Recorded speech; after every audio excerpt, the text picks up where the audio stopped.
Hello, everyone. My name is Elizabeth John, and I'm a third-year chemical engineering undergrad. Today, I would like to talk about my project titled A Thiophene Terminate Hole Transporting Material for Efficient and Stable Perovskite Solar Cell. So here is an overview of what I'm going to be talking about today.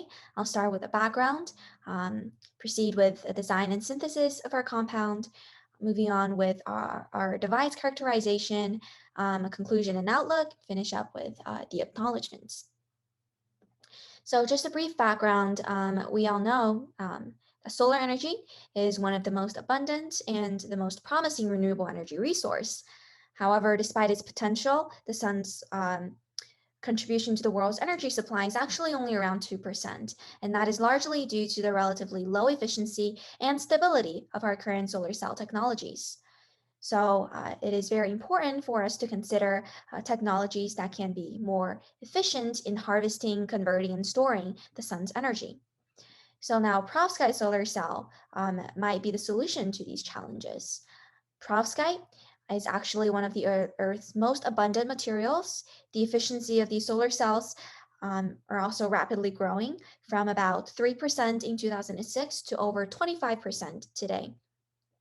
So perovskites in general refer to this large family of materials that all have the same general formula, ABX3, where the A and B are positively charged metal atoms, and the X is a negatively charged oxygen atom.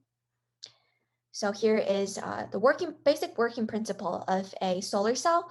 So basically, when the device is exposed to sunlight, the perovskite layer absorbs the photon and produces excitons.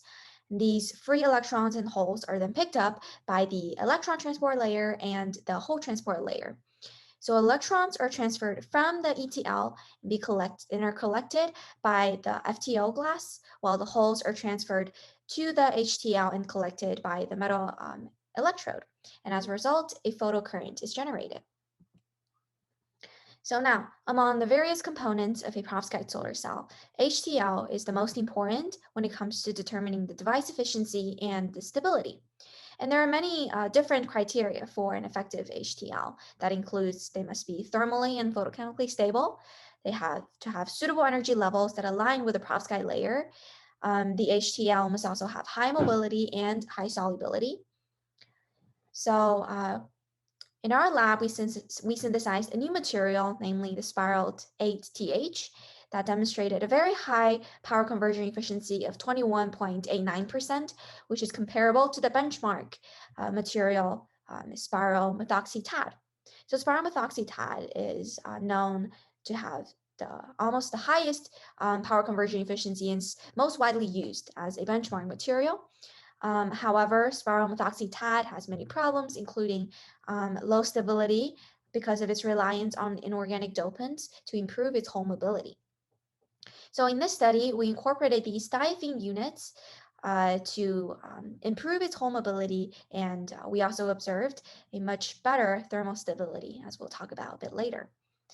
And the synthesis of this molecule is actually very simple through a one-step SN2 reaction, and the reaction is carried out under nitrogen atmosphere at a temperature of 100 Celsius for 48 hours, and the product is purified through liquid-liquid extraction with DCM and column chromatography.